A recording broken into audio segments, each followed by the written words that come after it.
Hello, I'm in a 2012 GMC Terrain, and today I'm going to show you how to add brake fluid. So first you open the hood, then towards the driver's side, we should see this reservoir. This is your brake fluid, and make sure check your owner's manual or good online source that you've got the best fluid for your particular make and model.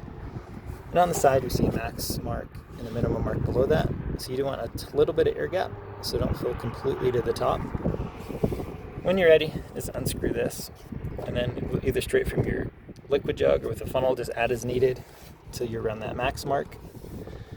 Screw this on nice and tight, and at this point you should hardly ever have to add to this. If you're having where it's low, double check really well to make sure there's no leaks or cracks anywhere through the reservoir or any of the lines attached to it, and if there are, that's something you need to address and get repaired. But I hope this was helpful, and I hope you have a wonderful day.